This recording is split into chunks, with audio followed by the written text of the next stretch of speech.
Hey everyone, Dr. G here, and I want to welcome you to this lecture on pediatric pulmonary conditions. Today's really a review of the major respiratory illnesses you'll commonly see in pediatrics, emergency medicine, urgent care, in different presentations, management, and strategies. And we want to keep in mind here that kids are not tiny adults, they are their own breed.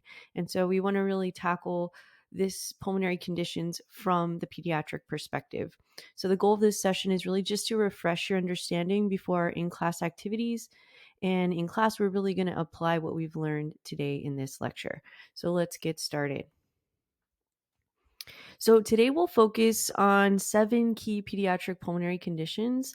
First off, we will cover asthma, which is probably one of the most common chronic diseases that you'll see in kiddos. Next up, we'll tackle acute bronchiolitis, which is usually caused by the virus RSV. Then we'll tackle acute epiglottitis, which is a life-threatening airway emergency. Next up, we'll cover croup, which is also known as laryngotracheobronchitis or laryngotracheitis. And then we'll go with pertussis and cystic fibrosis. And we'll end up with neonatal respiratory distress syndrome or infant respiratory distress syndrome, which is lack of surfactant. So those are the topics that we will be covering. Each of these will include kind of some of the pathophys, key clinical findings, diagnostic clues, and really the mainstay of treatment. But remember, this is a review level, so you should already be a little bit familiar and comfortable with the fundamentals. Today's really going to focus on integrating the knowledge for clinical reasoning. All right, let's dive into our first major condition, asthma. Okay, asthma is one of the most common chronic conditions you'll see in pediatrics, and understanding its foundation helps you manage it effectively. First thing first, let's talk about our kinder patho. So, asthma is fundamentally a chronic inflammatory disease of the airways. Remember, it's an obstructive process. And I really want you to think about inflammation first, bronchoconstriction second, and inflammatory third. Okay. And all of these 3 processes narrow the airway and they really create the reversible obstruction we see clinically. So over time, especially in poorly controlled asthma, kids can develop airway remodeling, which is why consistent controller therapy is so important. And really the asthma guidelines are constantly being updated. So we want to stay on top of these. So next, let's go into the clinical presentation. So how do these kids typically present?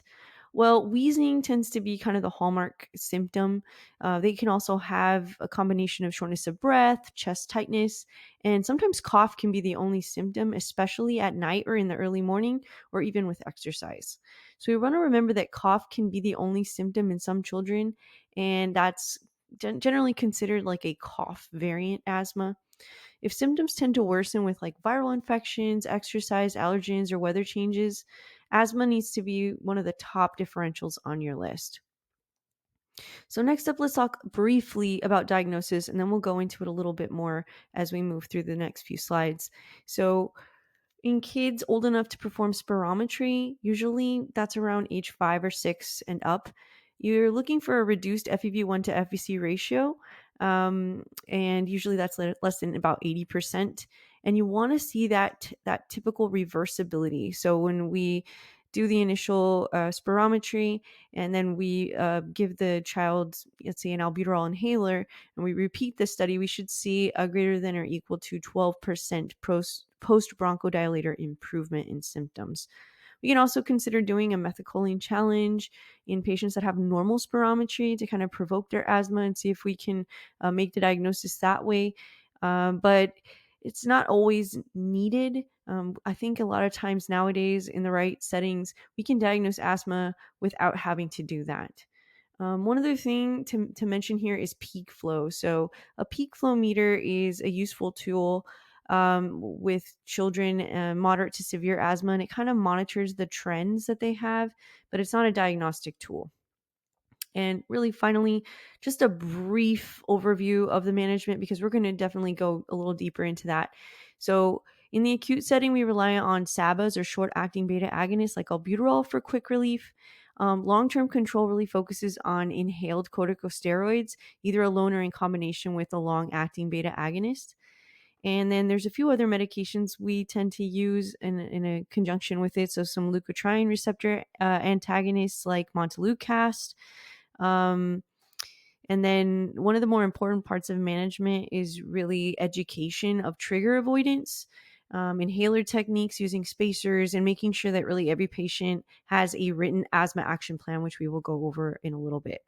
So we'll talk more about treatment strategies and really look at the differences between the NAEPP guidelines and the GINA guidelines in the next few slides.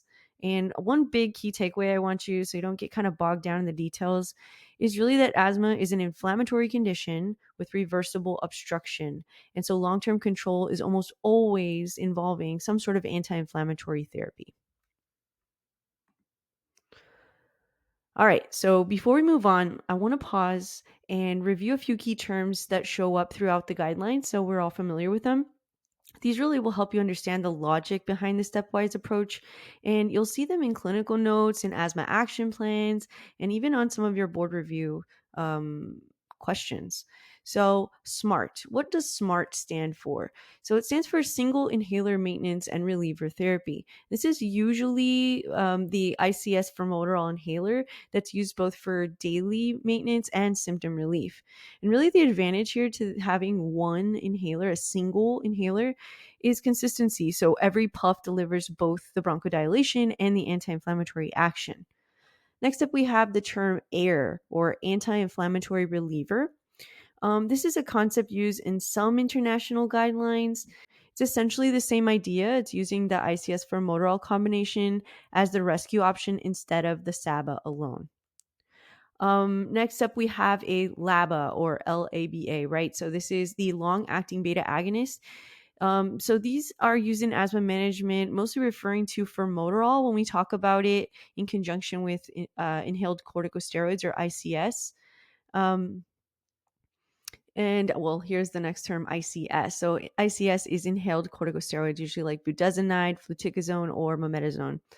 And I really want to make an important point here before we move on to some of the guidelines. So what you're learning today reflects the 2020 NAEPP guidelines and the GINA 2025 guidelines. But the truth is, like, these guidelines, well, they're very likely going to look different by the time you are out in practice in a few years, and because they're constantly evolving. And that's okay. What really matters most is that you understand kind of the core principles behind the guidelines, that asthma is inflammatory, that ICS therapy improves long-term outcomes, that SABA only regimens really carry some risk and are kind of moving away from that, and that SMART therapy reduces those exacerbations. And treatment should really be tailored to the specific patient, related to their age, their triggers, and really their severity. So really, if you understand those principles, it doesn't matter how much the guidelines change over the next few years, you're going to be prepared to kind of move forward and keep on, adapting to the changes that come.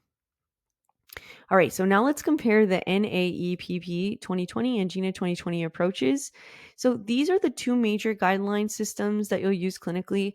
They share a lot of principles, and there are a few important differences, especially in the last few years. So the first big point, both guidelines really emphasize that early anti-inflammatory treatment, even for the mild disease. This is a really major shift because, traditionally we've always used the SABA or the albuterol inhalers as relievers. So let's look at the different breakdowns by age group. So really, when we look at asthma treatment guidelines, it breaks it down by the category of 0 to 4 years, kind of 5 to 11 years, and then 12 years and up, which is generally the same guidelines, the same guidelines as adults. So we've kind of already looked at this one back in our ICM module, but we didn't really look at these as in depth, so let's look at them. So for ages 0 through 4, NAEPP recommends that intermittent ICS therapy, really for that viral-induced wheezing right from step 1. And GINA places that same recommendation at step 2. So those are the major differences between them. As far as ages 5 to 11, this is where things kind of get a little interesting.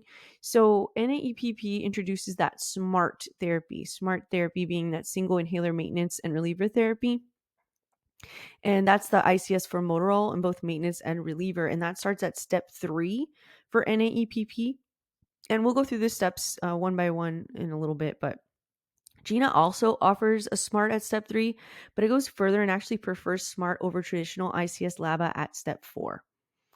And then GINA also really stresses reducing or eliminating the SABA only use by ensuring kids receive anti-inflammatory medication with their reliever. So if they are going to receive that SABA, they really encourage you to use the ICS at the same time.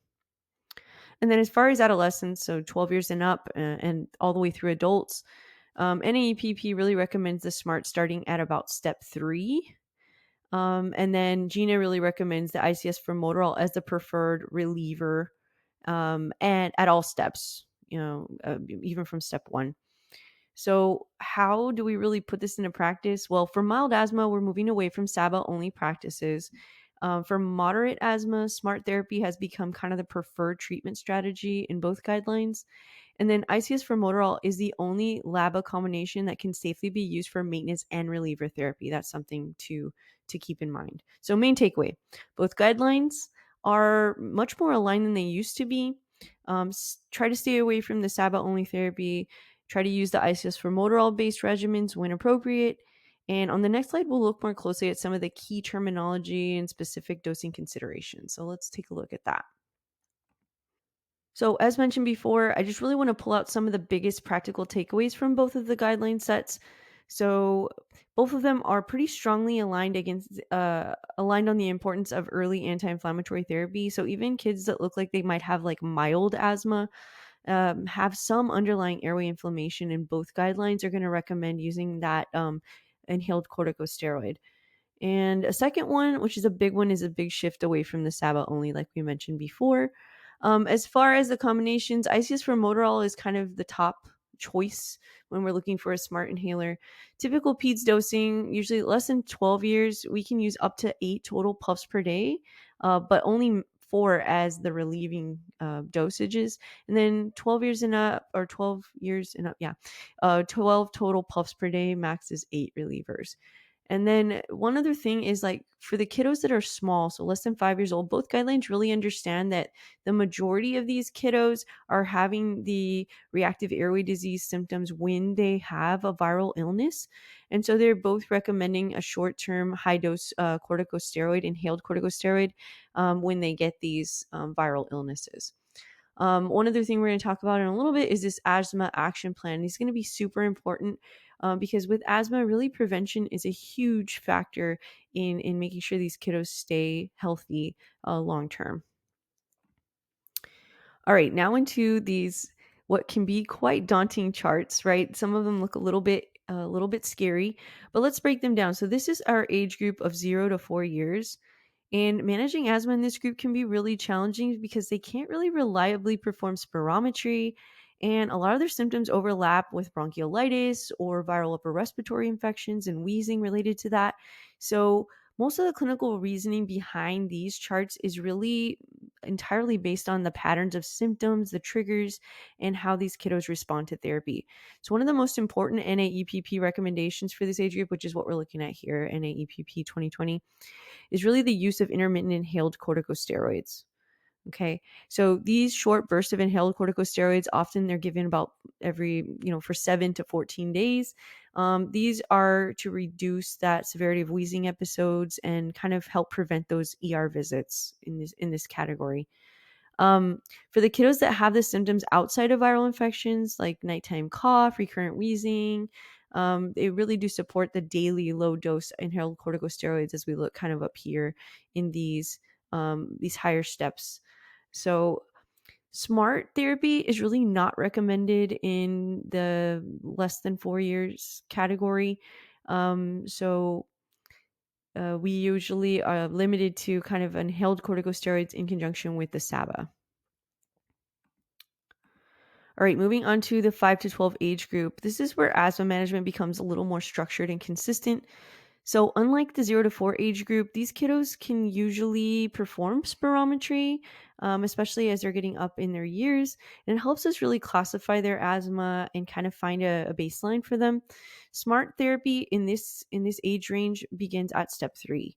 So this is where we can start to use that low dose ICS formoterol for both daily and PRN combination. Before that, we really recommend either a PRN SABA or PRN SABA plus the ICS. Okay. Step 3 is really important because at this stage, you're kind of shifting away from kind of treatment-based, reliever-based therapy, and you're combining that anti-inflammatory and bronchodilator approach, which really improves outcomes in these kiddos.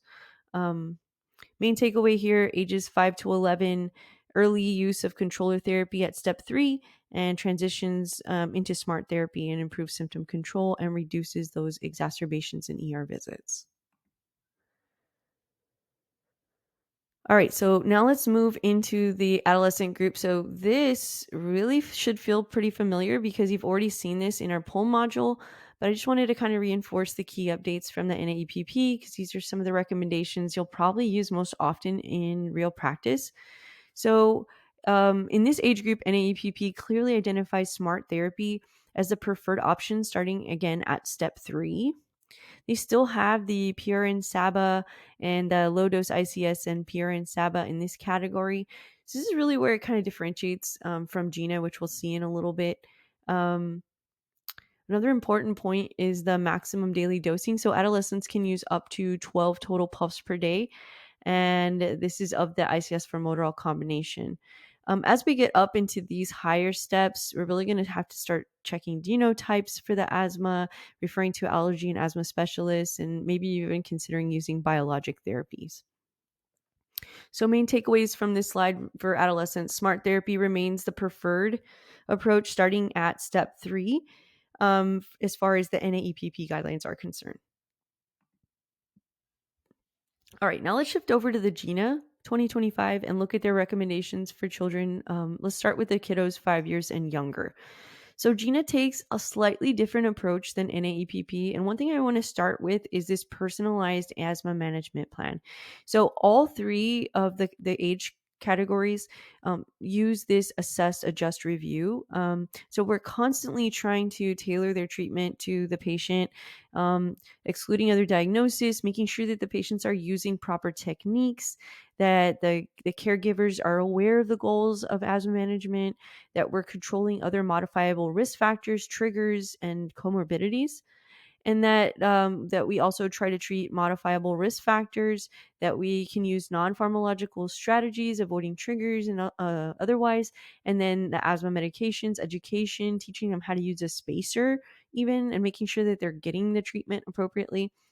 And then reviewing, so how well are their symptoms doing with the treatments they're being given? How often are they having exacerbations? Are the side effects significant of the medications they're using? And making sure that everyone is on the same page. This is a constant reassessment of the treatment at every visit that the child has with their pediatrician. One of the first things we need to understand is that GINA recognizes 2 common patterns in this age group. One is they have infrequent viral wheezing where symptoms only happen with colds. So that's really common in this age group. And then they have more persistent symptoms like nighttime cough, symptoms between infections, or symptoms with activity. This kind of is much more like an AEPP. There's a strong emphasis on identifying the pattern that the child kind of falls into. As we go through here, GINA really emphasizes strong monitoring over time. And just like the NAEPP, the GINA does not recommend smart therapy in this age group. So formoterol-containing inhalers are not approved under the age of 5. So treatment options remain to use intermittent inhaled corticosteroids, daily low-dose inhaled corticosteroids when they're indicated, and a SABA as the reliever. Moving on to kiddos age 6 to 11. So this age group is where asthma patterns, again, become much more predictable. One of the biggest shifts in the GINA 25 was the emphasis on avoiding SABA-only treatments. So we'll see GINA is very firm on this point. So using albuterol alone does not treat airway inflammation, and it can increase exacerbation risk. So for this age group, GINA prefers that every child receives some sort of ICS whenever they have symptom relief. So let's go through the structures. Step 1, we see that they recommend that low dose ICS whenever a SABA is taken, which is what we just mentioned. Step 2, we're going to have a low dose ICS as the preferred controller option. This is similar to NAEPP, but GINA places that stronger emphasis on consistent daily use. Step 3, this is where the SMART therapy becomes an option in GINA, and using the ICS for formoterol both as a maintenance and reliever therapy. So that's pretty similar to the NAEPP as well. Um, and then GINA makes it the preferred treatment in step 4 as well. And that's pretty much the differences in this one. Of course, when we get up into this step 5, this really needs to be monitored and taken care of by asthma and allergy specialists. And last but not least, the adolescents, age 12 and older, and adults. This is really a refresher for you. We've talked about it in the PUL module. Biggest takeaway, GINA strongly recommends ICS for formoterol as the preferred reliever at every step. So we want to look at track 1. This is going to align with what we just mentioned. So the reliever is going to be our ICS for formoterol, and at every single step, we're basically using this as SMART therapy, either as needed or on a regular basis. Again, one thing to really emphasize with this age group is adherence. It can be really hard for these kiddos or teenagers, right? To keep track of this. The good thing is that with one inhaler, they're not having to keep track of multiple different ones, but just make sure they know when and how to use it effectively. And that's also going to tie into that asthma action plan that we talked about. We'll go over that in just a sec. Right here, we'll go over it. So let's walk through a typical pediatric asthma action plan. This is one of the most important tools you'll use in outpatient pediatrics. So really, this is kind of what we've talked about in real world application. So asthma action plans kind of give families empowerment to recognize symptoms early and respond appropriately at home, and know when to kind of go into the ER or seek help. So this plan is divided into 3 color-coded zones. It's going to make it easy for patients to recognize it. We're going to have a green zone, a yellow zone, and a red zone, obviously moving up in severity as we go from color to color. So the green zone is really the doing well phase. They don't have any cough or wheezing throughout the night. And this zone is kind of where we want the kiddos to be, using their daily controller regimen. And the goal is really preventing these kiddos from moving into the other categories. Yellow zone is where most families need the guidance, because it's kind of that gray area, the caution zone, I guess you could say. If the child's using SMART therapy, they need to take 1 to 2 puffs as needed. And if they're on SABA-based treatment, they need to take 2 puffs of albuterol every 4 hours as needed.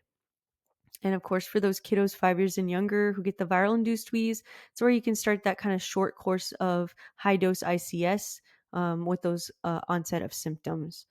And if symptoms aren't really improving in the 24 to 48 hours, that's a sign to kind of reach out to their provider. As far as the red zone is technically the emergency zone. This means the kiddo's struggling to speak or to breathe. They might have retractions, blue lips, blue fingernails, and they're really not getting the proper relief from their inhalers. At this point, families should be kind of alerted to either call 911 or go straight to the ER. And they're going to try their reliever inhalers while they're on their way. And so this is, the red area. And from there, they can really seek guidance as to how to treat them. Some other key points, action plans are really one of the highest yield tools you can give a family. It really helps reduce hospitalizations. And it's right along, a PA's wheelhouse, right? We're really good at patient education. This is something that I would invest time with our chronic patients, because as we know, asthma can kind of be placed in a remission state, but it never completely goes away. And so that's something to keep in mind here. And education is of the utmost importance. Last asthma slide, and then we will move on to kind of quick hits of the other conditions. This is definitely the part where we spend the most time. Asthma exacerbations. So let's take a few minutes to walk through what asthma exacerbations look like how to recognize them, treat them, and really how to decide who needs to be admitted. So first we need to recognize. So asthma exacerbations in kids often start with increasing cough or wheezing, especially during viral season when they get upper respiratory infections or weather changes like the cold air, allergens, or even exercise. What we're looking for are signs for increased work of breathing, like tachypnea, retractions, nasal flaring, belly breathing, like in toddlers or little kiddos, and decreased activity. And then we also want to remember that severe exacerbations might actually have minimal wheezing because we're not getting any air movement. And this is really a red flag.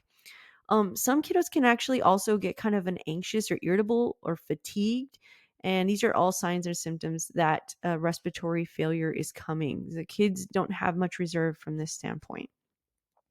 So next up, we're going to talk about treatment. So once we recognize that we have an asthma exacerbation, we need to employ a few treatments. First off, most important treatment in acute asthma exacerbation is going to be our SABA, our albuterol.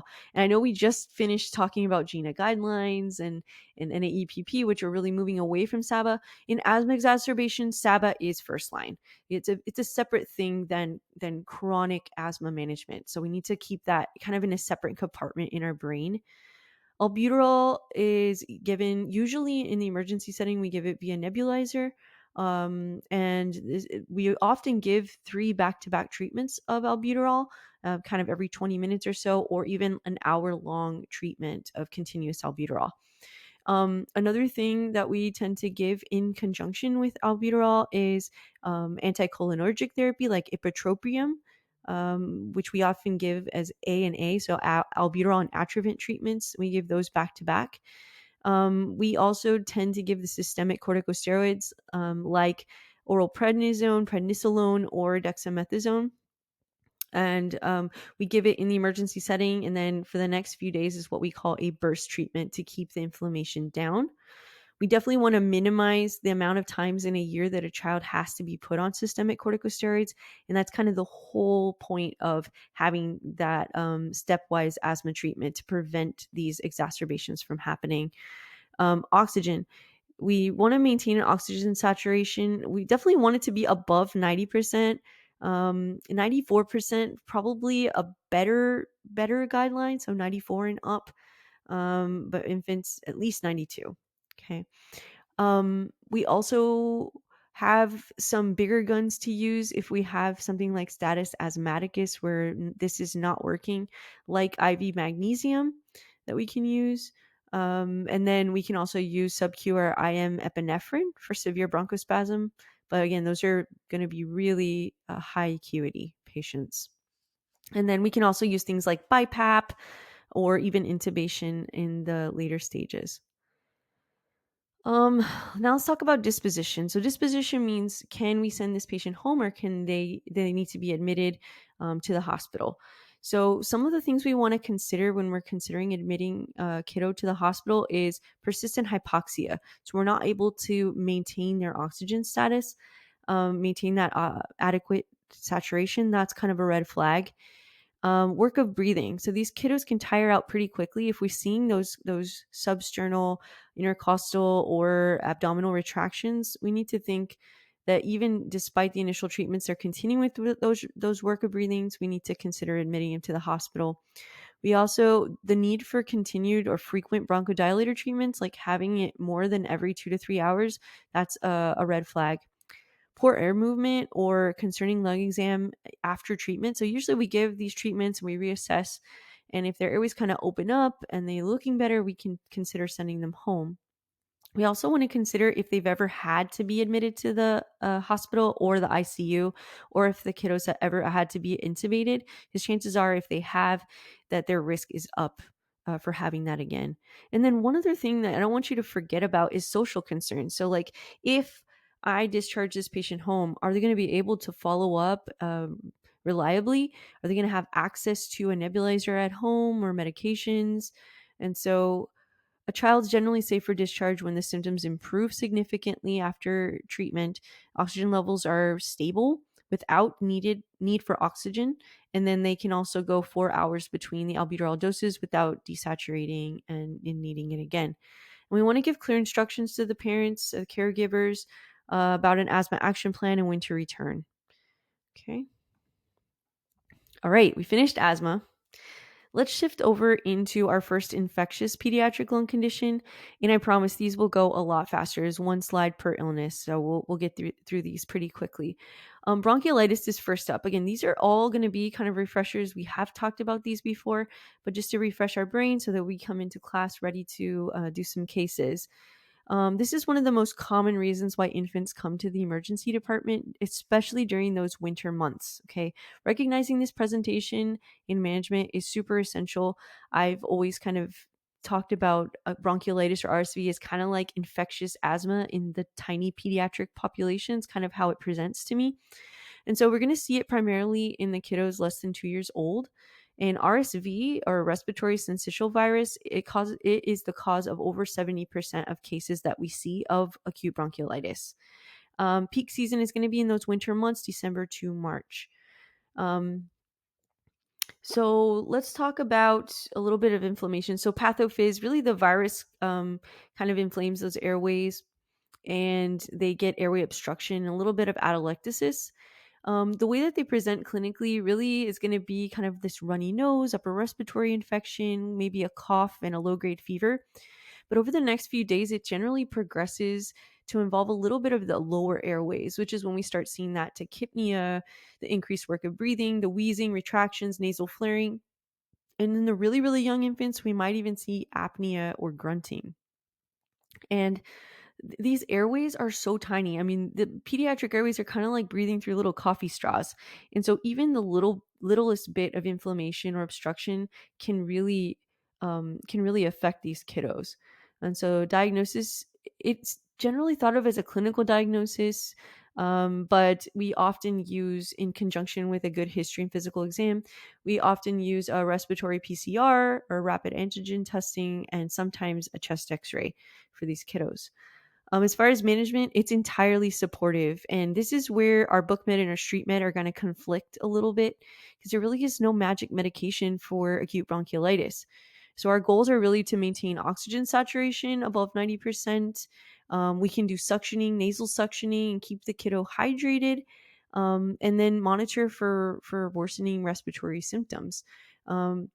This is where, again, book med and street med differ. Most often, a trial of bronchodilator is given, especially in the ER for these kiddos, like an albuterol inhaler. And often steroids are given anyway, even though there's really no evidence to show that it does help. So really, a main takeaway from this is that bronchiolitis is viral, self-limited, and we really just need to kind of assess whether the kiddo needs to be admitted to the hospital for a more advanced supportive care, or whether we can send them home with nasal suctioning and monitoring. All right, acute epiglottitis. So this is lights and sirens, a medical emergency. This is true emergency.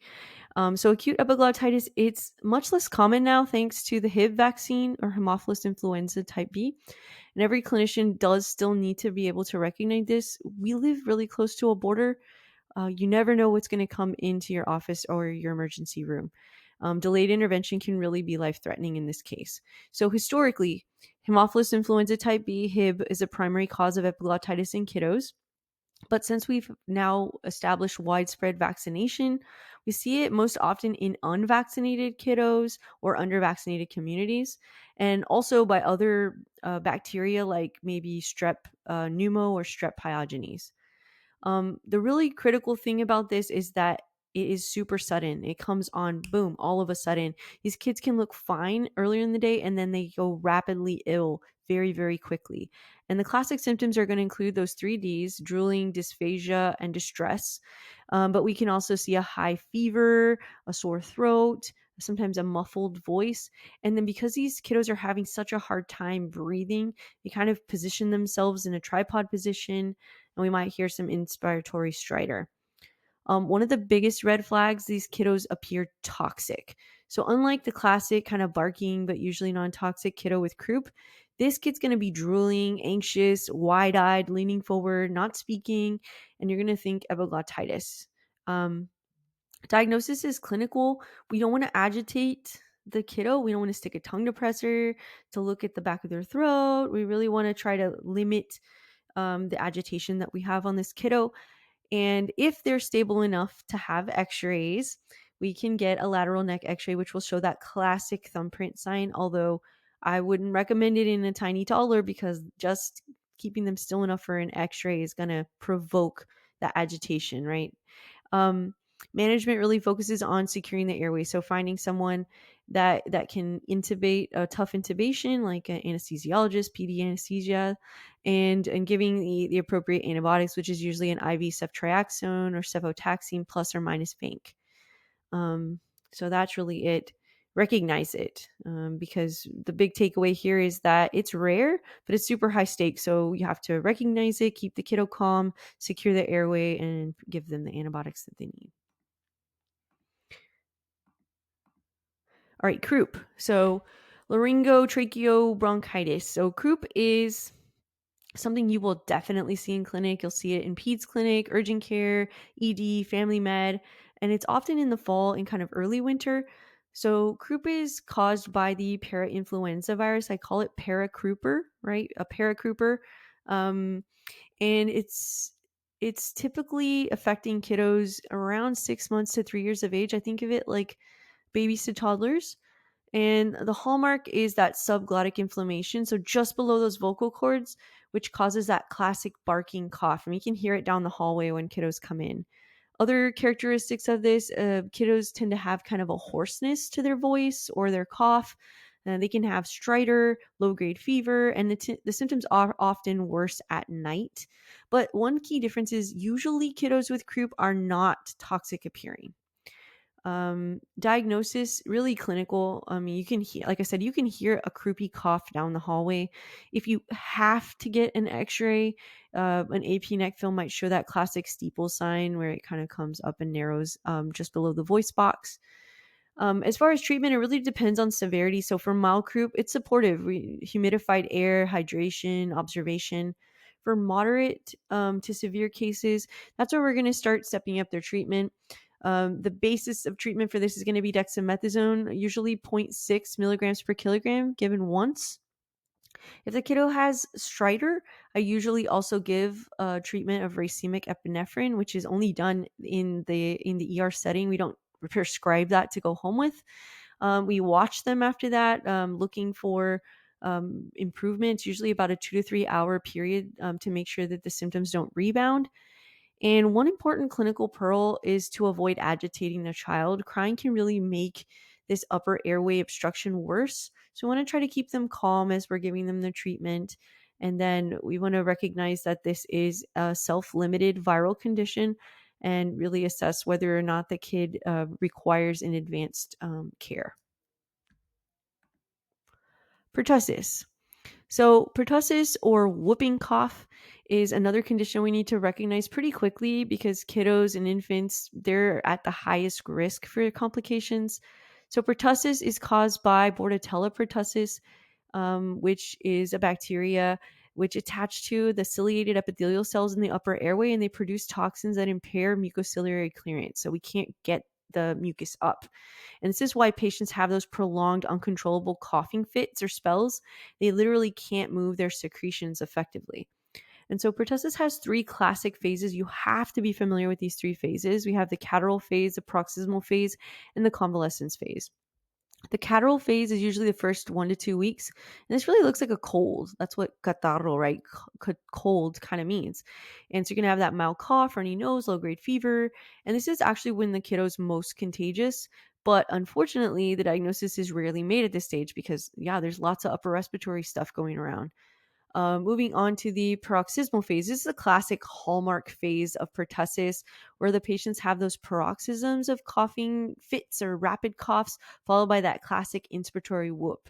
And they try to inhale through that narrowed space, and kids get that coughing fits and sometimes may have that post-tussive emesis or vomiting because of the recurrent coughing. Infants, the babies, they might not whoop. Instead, they might have kind of an apnea or even cyanosis or bluing around the lips. The convalescent phase is weeks to months after the infection first starts. And in this phase, convalescence means things are improving, right? So coughing is improving, but it can take really months for it to completely resolve.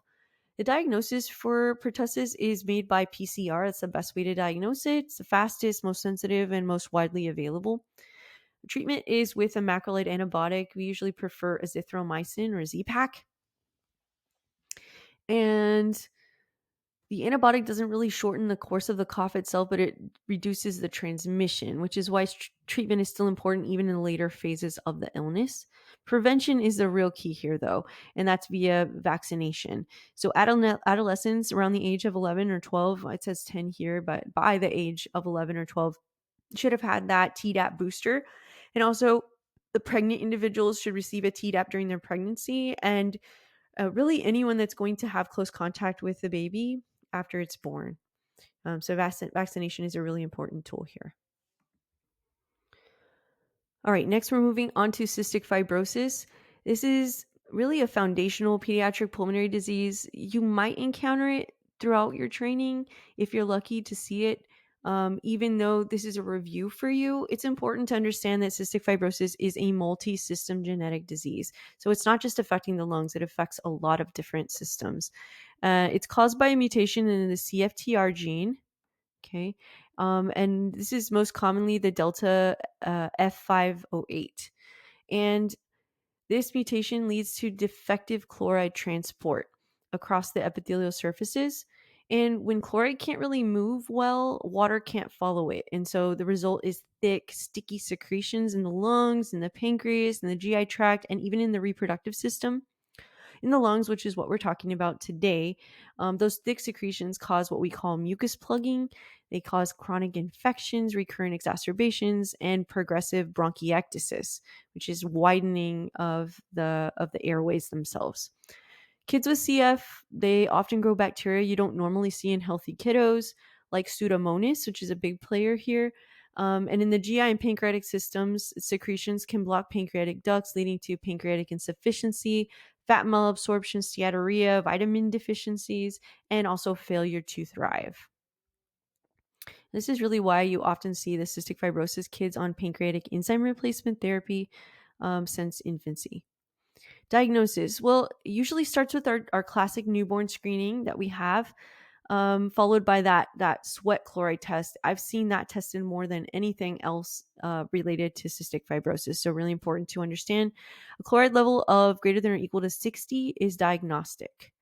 Management, this is way too complex for a lecture like this.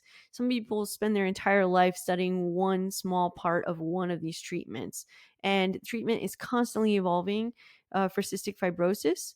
But most important to remember that over a period of time, we've had a dramatically improved lung function and nutrition and survival for these patients with the modulators.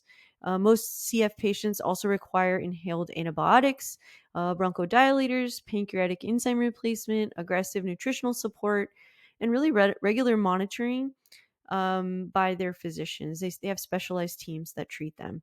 It's a lifelong systemic genetic condition, so it's going to need that classic comprehensive care. Last but not least, let's finish up with neonatal respiratory distress syndrome, sometimes also referred to as IRDS or infant respiratory distress syndrome.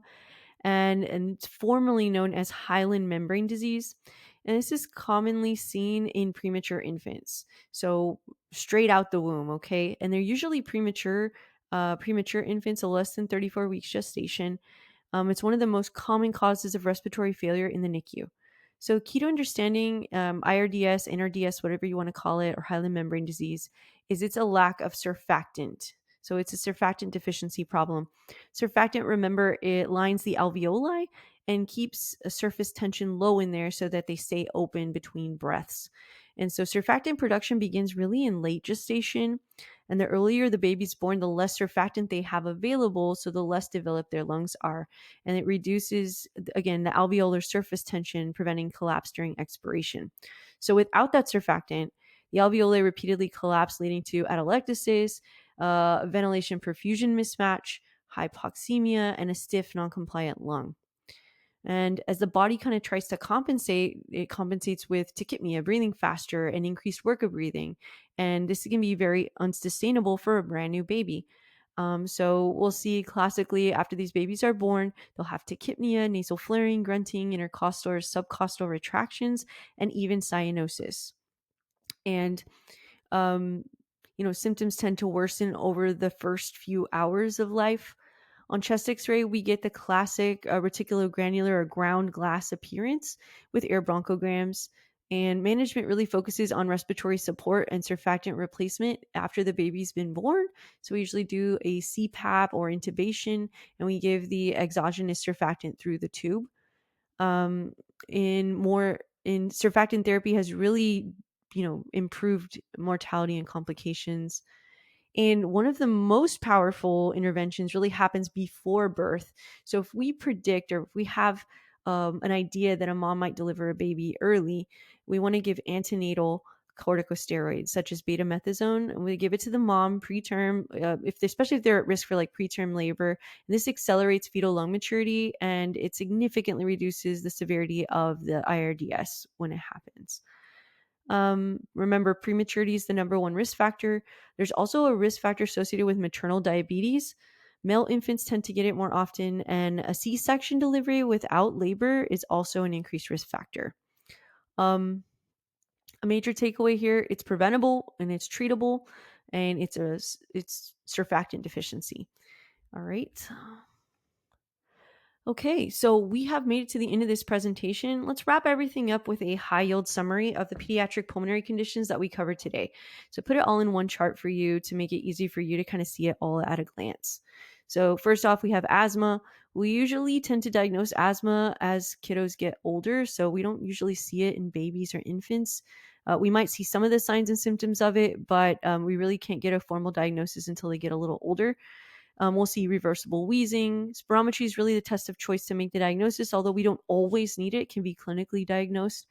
And the treatment is really centered around inhaled corticosteroids, long-acting beta agonists, and then in occasion, short-acting beta agonists.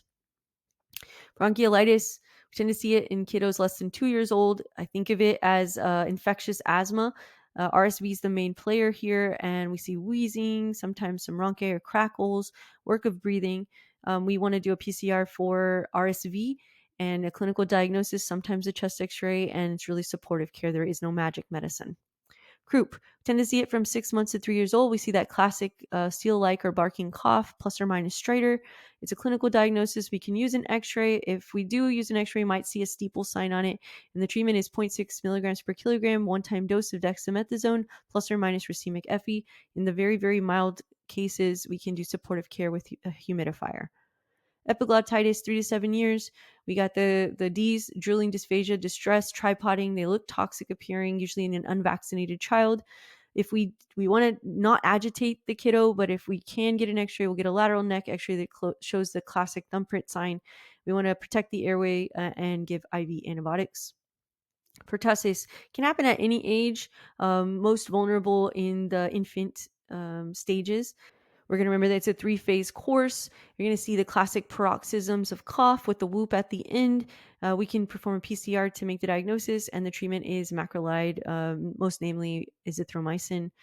Cystic fibrosis, we said that can happen at any age, but we usually diagnose it via the newborn screen or a sweat chloride test. It causes a chronic productive cough with mucus plugging, but it affects multi-systems. And we use the sweat chloride test to make the confirmatory diagnosis. And we give modulators and lots of other comprehensive care to the patient. Last but not least, NRDS, which happens in the neonate just born. Usually in the premature infant. The more premature, the more likely to have it, especially in a mom with maternal diabetes. We can do a chest x-ray right after they're born. We might have to intubate them or provide CPAP. And to treat the infant once they're born, we give exogenous surfactant. To prevent it from happening in a mom that we know is in preterm labor, we will give antenatal corticosteroids to the mom. All right, that's it. So big picture here. Y'all are going to go into the clinic really, really soon.